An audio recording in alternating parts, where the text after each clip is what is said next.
मेरे प्यारे मित्रों, आज हम बात करेंगे चौथी क्वालिटी जो आईआईटी बाबा अभय सिंह कल्की जी को सबसे अलग बनाती है।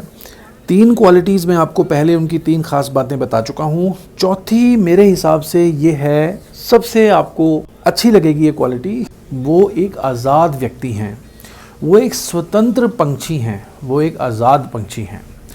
आप ध्यान दीजिए कि बचपन में उन्होंने घर के माहौल से परेशान होकर घर को एक पिंजरा समझा, घर को एक परमानेंट रेजिडेंस, पक्का स्थायी नहीं बनाया, पक्का स्थायी निवास नहीं बनाया। घर को उन्होंने एक छोटी जगह समझा और घर में वो परेशान रहे, जिसकी वजह से घर उनके लिए एक पिंजरा बन गया जो उनकी स्वतंत्रता में बाधा था। और उसको उन्होंने खुद बताया है कि उनका आईआईटी में एडमिशन दिल्ली में भी होता था, लेकिन उन्होंने घर वालों से ख़ास तौर पे कह के वो एडमिशन बॉम्बे कराया। वो कहते हैं कि मैं घर से दूर जाना चाहता था, बड़ी जगह जाना चाहता था, खुले आसमान में सांस लेना चाहता था। आप जानते हैं बड़े शहरों में मौके भी बड़े होते हैं, माहौल भी बड़े होते हैं, स्टडी भी उस हिसाब से, हर चीज़ अलग होती है और बड़ी होती है, खुली होती है। उसके बाद उन्होंने आईआईटी पास की और फिर एक कंपनी में जॉब की। अगेन ये भी हो सकता था कि वो घर के पास आते, दिल्ली की तरफ आते, लेकिन उन्होंने बॉम्बे की तरफ ही जॉब करना सोचा। और फिर एक जिस तरह से होता ना कि एक आदमी को एक बंधा बंधाया ढर्रा, एक बंधा बंधाया सिस्टम, एक जिसको हम ट्रेडमिल बोलते हैं। आपने देखा है ना, लोग जिम में जाते हैं, वहाँ पे दौड़ भाग करने के लिए एक मशीन होती है जिसका नाम ट्रेडमिल है। तो जब आप रोज़ के एक फ़िक्स रूटीन में सुबह से शाम तक फंस जाते हैं तो उसको हम प्रोफेशनल भाषा में ट्रेडमिल भी कहते हैं।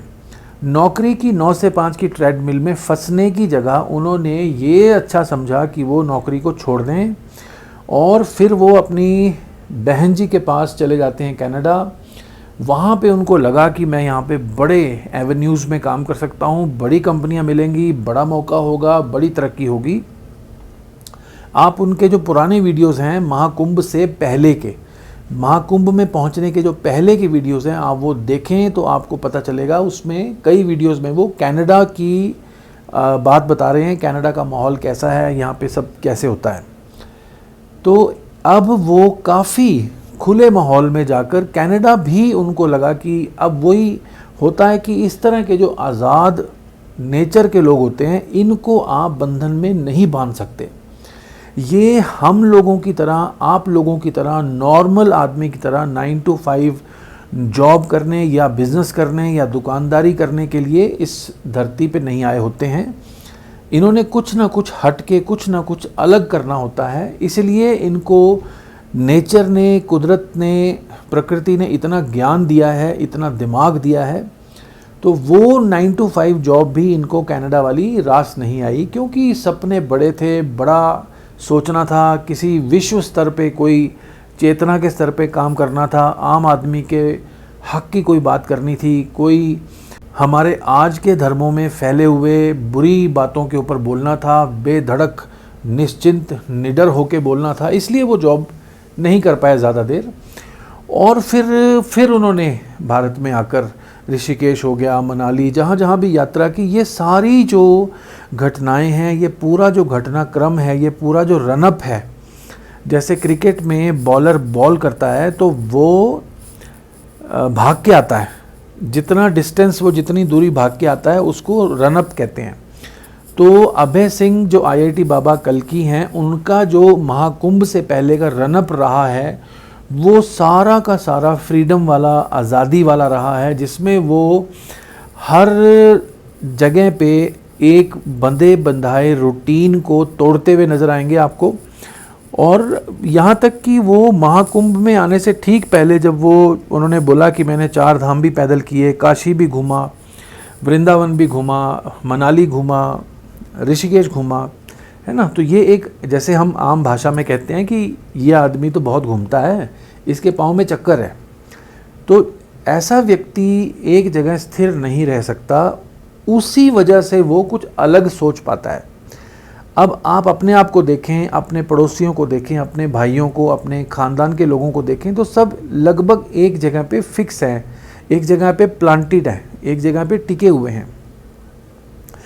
आपने सुना होगा डॉक्टरों से कि जब कोई आदमी बीमार हो जाता था ज़्यादा तो उसको कहते थे कि इसकी जगह बदल दो, इसका मन बदल जाएगा, इसका सिस्टम बदल जाएगा, इसकी सोच बदल सकती है, इसकी बीमारी ठीक हो सकती है। यानी कि अगर कोई आदमी ऋषिकेश में रह रहा है और बीमार है तो उसको देहरादून थोड़े दिन रख दो, देहरादून में कोई है तो उसको बम्बई ले जाओ। तो जगह बदलने से, माहौल बदलने से, वातावरण बदलने से आपके दिमाग में फ्रेश विचारों का, ताज़ा योजनाओं का बीज पड़ता है। आप करके देखें, अपनी जगह से जहाँ पे आप रहते हैं, जहाँ आपका घर है, वहाँ से एक ट्रेन पकड़ें, 200 किलोमीटर 400 किलोमीटर कहीं जाके 1 हफ्ता रह के आएँ। अगर आप ऐसा करेंगे, मेरे कहने से ये एक एक्सपेरिमेंट आप प्रयोग करके देखें, 1 हफ्ता आप 200-400 किलोमीटर कहीं रह के आएँ, फिर वापस आएँ तो आप पहले वाले व्यक्ति नहीं रह जाएंगे। कोई ना कोई नया रेजोल्यूशन, कोई ना कोई नई योजना, कोई ना कोई नई बात, कोई नया कॉन्सेप्ट आप अपने दिमाग में साथ लेके आएंगे। आप ये करके देखिएगा मेरे कहने से। तो इस तरह के व्यक्ति जो कहीं टिक के नहीं रह पाते, कहीं एक जगह पे फिक्स प्लांटेड एक पेड़ की तरह बंधे हुए नहीं रह सकते, एक पाश में बंधे हुए नहीं रह सकते। आप जानते हैं जो पशु शब्द है उसका हिंदी में उसकी जो संज्ञा है, वो पशु जो बना है वो पाश से बना है। पाश माने बंधन। तो धीरे धीरे जगह बदलने से, इस तरह से घूम घाम के अलग अलग जगह पे होने से बंधन कम होते जाते हैं, बंधन कटते जाते हैं, व्यक्ति के मानसिक बंधन ढीले पड़ते जाते हैं और धीरे धीरे वो तमाम बंधनों से मुक्त हो सकता है। मैं यहाँ पे ये नहीं कह रहा हूँ कि IIT कल्की बाबा जो हैं वो अपने सभी बंधनों से मुक्त हो चुके हैं, मैं ऐसा नहीं कह रहा हूँ। लेकिन ऐसे व्यक्ति के तमाम बंधनों से मुक्त हो जाने की संभावना बहुत ज़्यादा बढ़ जाती है जो एक जगह पे टिक के फंस के नहीं रहता। अच्छा, उसके बाद आप महाकुंभ में देखें तो भी उन्होंने एक बुज़ुर्ग साधु सोमेश्वर जी थे, उनसे कहा कि मैं आपके साथ रहूँगा। और उनका प्लान अपने मन में यही था कि मैं कुंभ को, अलग अलग अखाड़ों को, अलग अलग इनकी योजनाओं को, अलग अलग जो जहाँ पे भी जो है उसको मैं एक्सप्लोर करूँगा और मैं जानना चाहूँगा कि क्या कहाँ पे ख़ास बात है, कहाँ पे क्या हो रहा है। और बड़े खेलपूर्ण तरीके से, बड़े ही स्पोर्ट्स पर्सन की तरह, एक खेल में, जैसे आप जब उनके पहले इंटरव्यू जो वायरल हुए हैं, आपने देखा वो इंटरव्यू जिसमें वो ये कह रहे हैं कि मैं पहली बार, जब उन्होंने कहा, किसी भी पत्रकार से पहली बार कहा कि मैं IIT बॉम्बे से एरोस्पेस इंजीनियरिंग किया हुआ है, तो ही इज़ लाफिंग, मतलब वो मुस्कुरा रहे हैं, वो स्माइल कर रहे हैं जैसे कोई मजाक ही कर रहा हो। कोई भी गंभीरता, कोई भी किसी तरह की एक फिक्स एक्सप्रेशन, कोई फिक्स नेचर नहीं दिखा रहे। वो बिल्कुल खेल में बोल दिया है और वो पत्रकार हैरान हो गया। फिर उस पत्रकार ने इस बात को फैलाया, वायरल किया। फिर तो पत्रकारों ने उनको जब ढूंढना शुरू किया तब भी उनको जगह बदलनी पड़ी, है ना। उन बाबा सोमेश्वर जी ने भी कहा था, जिस दिन ये व्यक्ति अभय सिंह IIT बाबा वायरल हुआ था, उस दिन वो सोमेश्वर जी भी कह रहे थे कि देखिए, हमने उनको अखाड़े से अलग सिर्फ इसलिए किया है कि वो यहाँ पे परमिशन नहीं है कि आप अखाड़े के जो मेन प्रवक्ता हैं उसके अलावा कोई और व्यक्ति मीडिया को इंटरव्यू दे। लेकिन इनको भी हमने मना किया था। तो उन सोमेश्वर जी ने ये भी बताया कि पहले तो ये व्यक्ति बाहर, अखाड़े के बाहर, टेंट के बाहर नाचने लगा। कोई भजन मंडली जा रही होगी और उन्होंने नाचना, अपने आनंद को प्रकट करना शुरू कर दिया। और ये बड़ी बात है, जब आप साधु बनते हैं, जब आप कोई बाबा बनते हैं, जब आप सम्मान योग्य स्वयं को समझते हैं, तो आप इस तरह से नाचने नहीं लगते। ये भी उनकी आज़ाद ख्याल तबीयत का एक प्रूफ है, सबूत है कि उन्होंने किसी अखाड़े को ज्वाइन भी किया अगर, तो उसके नियमों में बंधने की जगह उनके मन ने जब कहा कि यस, मुझे खुल के नाचना है, मुझे अपनी जो शिव की ऊर्जा है, शिवमय होके मुझे नाचना है, मुझे एक आनंद प्रकट करना है, अपने नाच के थ्रू अपने शिव को, अपने शंकर को, मैं अपने प्रभु के लिए नाचूंगा। उस नाच को करते वक्त उनके मन में कोई नियम, कायदा, कानून फिर गायब हो गया। कोई नियम नहीं बचा, कोई कायदा कानून, कोई सिस्टम नहीं बचा। तो ये भी उनके आज़ाद और स्वतंत्र सोच होने को दिखाता है। उसके बाद फिर उन्होंने फिर सोमेश्वर जी ने बताया कि उनको अखाड़े से अलग करना पड़ा क्योंकि वो इंटरव्यू देने लग गए थे। अखाड़े के बाहर बैठ जाते, आप इनके शुरू के इंटरव्यू सुन के देखिए, अखाड़े के बाहर आग जल रही है, धुआं जला हुआ है और वहाँ पे वो आराम से बैठे हैं और इंटरव्यू दे रहे हैं। एक जगह तो अभय सिंह आईआईटी बाबा ने ये भी कहा कि मुझे ये नहीं पता कि मैं रात को कहाँ सोऊंगा। मतलब ये अनिश्चितता, ये स्वतंत्रता, ये अनसर्टेनिटी, मेरे ख्याल से मेरी बात आप तक पहुंच रही है कि नहीं। आप सोच के देखिए कि आज आपको ये ना पता हो कि रात को सोने का ठिकाना है कि नहीं। जैसे मुझे याद आता है, हम एक बार चंडीगढ़ से अपने सोलन घर में आए थे और घर की चाबी हम कहीं भूल गए थे। तो मुझे अच्छे से याद है, हमने पड़ोसियों को असुविधा ना हो, हमने रात को ताला नहीं तोड़ा और हम अपनी गाड़ी में सो गए, चारों लोग मतलब हम दो, हमारे दो, हम चारों रात भर गाड़ी में सोए रहे, ऊँघते रहे, मतलब लेट ऐसे गिरे रहे गाड़ी में। सोना तो क्या होता है। और सुबह 5 बजे हमने जाके वो ताला तोड़ा जब लगभग लोग जाग चुके होते हैं। तो एक रात में ही हमें बाहर रह के ये समझ आया कि ये कैसे होता होगा कि रोज़ जिस बिस्तर पे आप सोते हैं, आपको उस बिस्तर से अलग सोना पड़े तो आपके ऊपर क्या गुजरती है।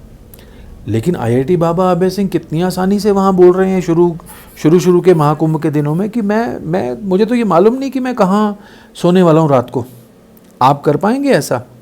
आज जो लोग उनके ऊपर ताने कस रहे हैं, उस व्यक्ति को गलत बता रहे हैं, ये बता रहे हैं, गलत बोल रहे हैं, कुछ बोल रहे हैं, वो बताएं आज उनको ये अनसर्टेनिटी हो कि मैं पक्का नहीं हो कि कौन से जगह पे आप सोओगे, तो उनको क्या लगेगा। आप समझ लीजिए इस बात को। फिर उसके बाद महाकुंभ में भी उस व्यक्ति ने कोई एक अपना फिक्स एजेंडा, फिक्स रूटीन नहीं रखा, जगह बदलते रहा।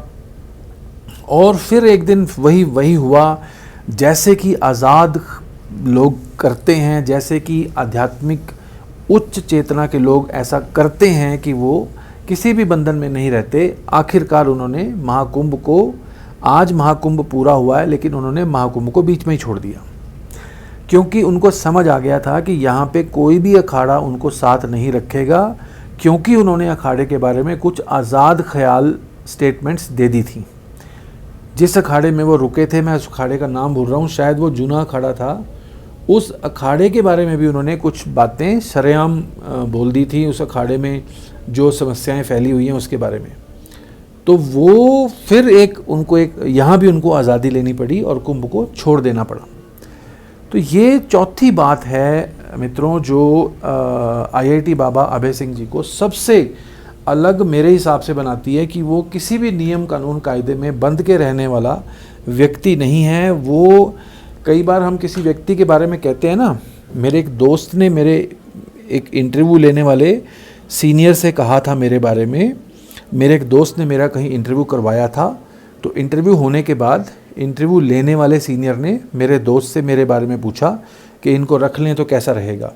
तो मेरे दोस्त ने कहा था जी ये छोटे पिंजरे का जानवर नहीं है, ये बड़े पिंजरे का जानवर है। वो व्यक्ति महाकुंभ के पिंजरे में नहीं आया, किसी अखाड़े के पिंजरे में नहीं आया, वो अपने माता पिता के घर के उनकी सेवा करने वाले पिंजरे में नहीं आया, वो किसी नौकरी के पिंजरे में नहीं फंसा, वो कनाडा में अपनी बहन के घर रहकर भी बहुत कुछ कर सकता था, उस पिंजरे में नहीं फंसा। अब महाकुंभ के बाद भी आप देख रहे हैं कि वो अपनी जगह बदल सकते हैं। आज वो शिवरी नारायण हैं तो कल बेंगलुरु हैं, फिर वो कोयम्बटूर हैं, आज मैंने सुना है वो कोयम्बटूर पहुँचे हुए हैं, एक दो मित्रों से बात हुई थी साउथ इंडिया में। तो ये एक सबसे विलक्षण चौथी बात जो मैं बताना चाहता था आपको आईआईटी कल्की बाबा के बारे में। बहुत सारे मित्र हैं जो उनको बहुत पसंद कर रहे हैं, उनको बहुत सम्मान से देख रहे हैं। उनको शायद ये मेरी बात ठीक लगे, ना ठीक लगे तो आप कृपया मुझे कमेंट्स में बताएं कि मैंने क्या गलत, अगर कुछ गलत कहा है तो ज़रूर बताइए, और अगर सही कहा है तो भी बताइए। आप मेरे पक्ष में बोलें, आप मेरे विपक्ष में लिखें, मैं दोनों का बराबर दिल से स्वागत करूंगा। मेरे हृदय में दोनों के लिए बराबर आभार होगा, मेरे पक्ष में बोलें चाहे मेरे विपक्ष में बोलें।